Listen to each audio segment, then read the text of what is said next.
Globalement, on a un marché qui se cherche un petit peu, aussi bien aux États-Unis qu'en Europe qu'en Asie, entre la reprise économique d'une part, qui est de plus en plus forte et de plus en plus ancrée. On a vraiment une reprise en V, même si quelques données économiques ont déçu récemment. Donc on a un marché qui est tiraillé entre cette reprise économique et la reprise de l'inflation, qui peut amener à un resserrement des politiques monétaires des banques centrales.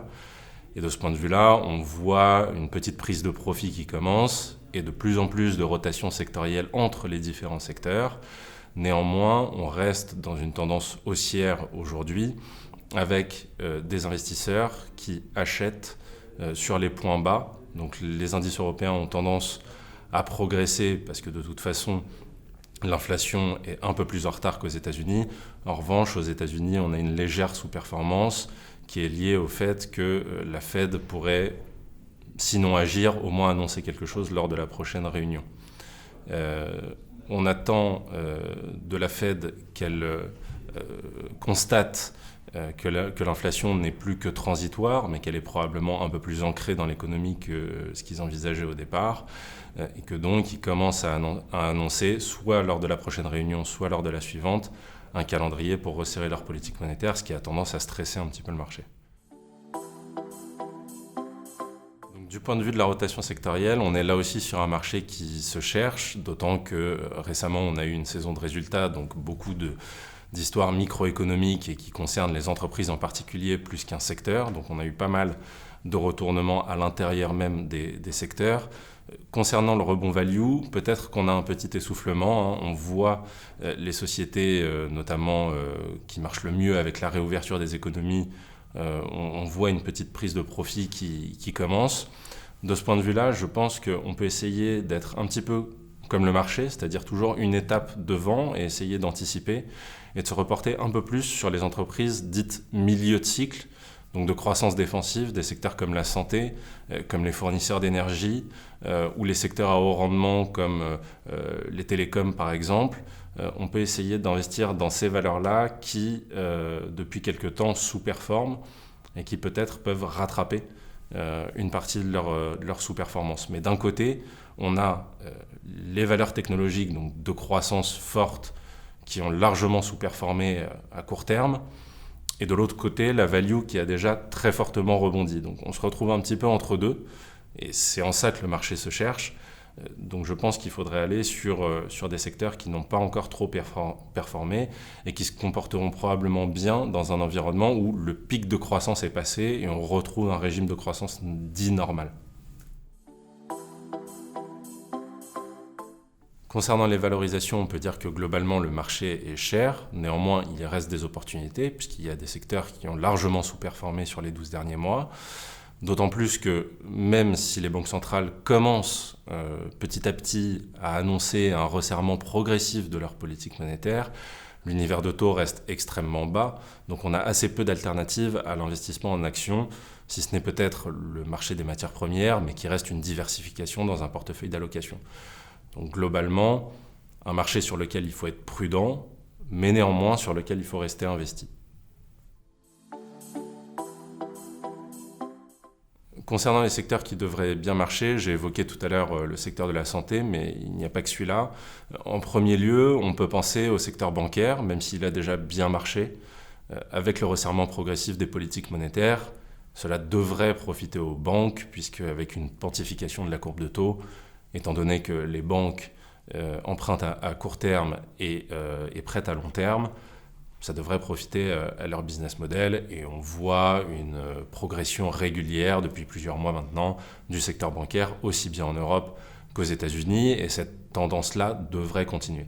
Le second secteur qui est aussi value, dans la mouvance de progression de la value, c'est tous les secteurs qui sont liés aux matières premières, notamment les minières, qui devraient continuer de bien performer, notamment puisque la demande, pour différentes raisons, de métaux industriels, que ce soit dans la transition énergétique, dans l'automobile, etc., devrait continuer de progresser. Donc ça doit être un deuxième secteur qui performe bien.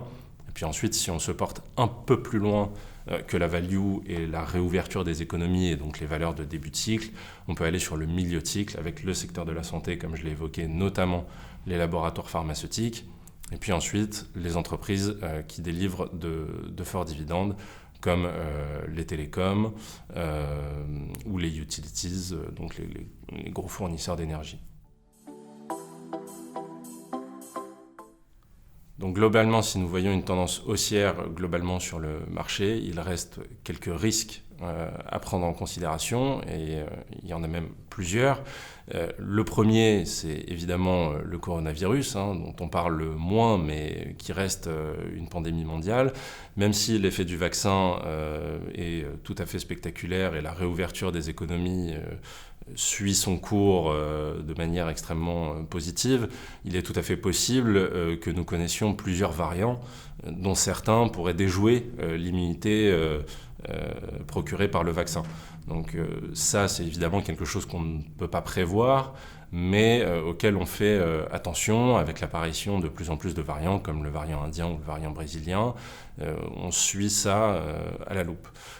Le second risque, c'est que les banques centrales peut-être aillent trop vite dans leur anticipation de reprise des économies.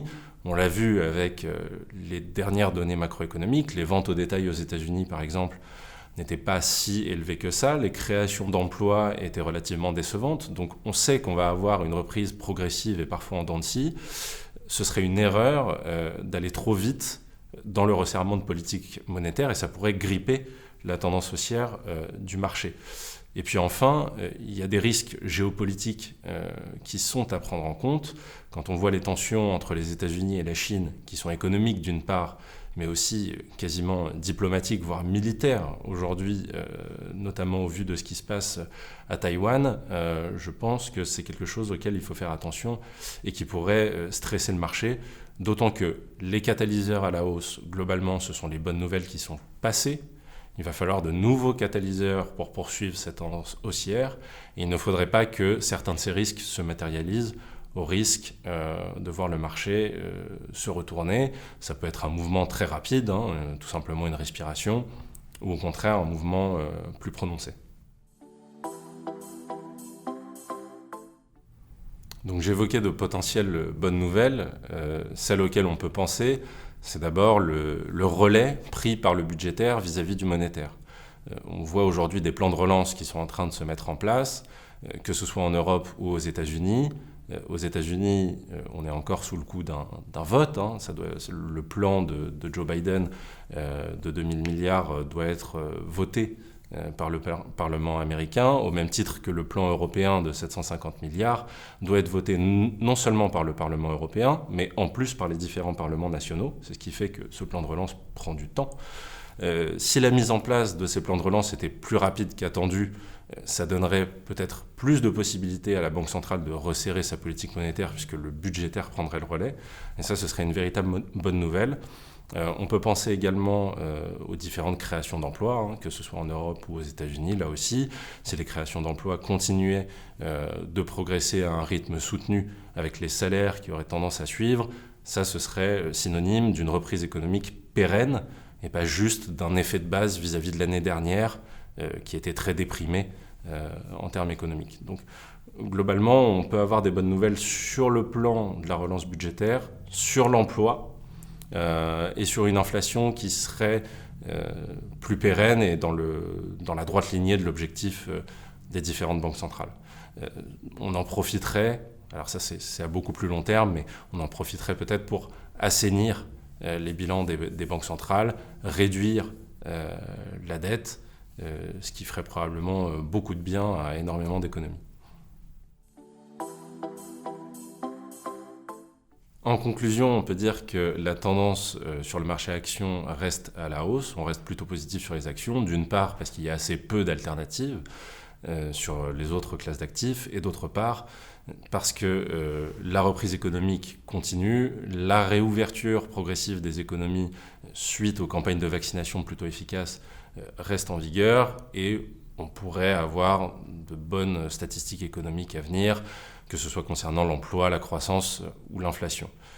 Évidemment, il y a quelques risques. Le risque que les banques centrales aient tendance à resserrer leur politique monétaire plus vite que prévu, ou des risques géopolitiques comme on le voit au Moyen-Orient ou à Taïwan aujourd'hui, qui pourraient venir gripper la tendance haussière du marché actions. Et puis, plus spécifiquement, d'un point de vue géographique, on a un environnement qui profite davantage aux valeurs européennes, et cela devrait continuer puisque les indices européens sont un petit peu plus décotés que les indices américains ou même asiatiques.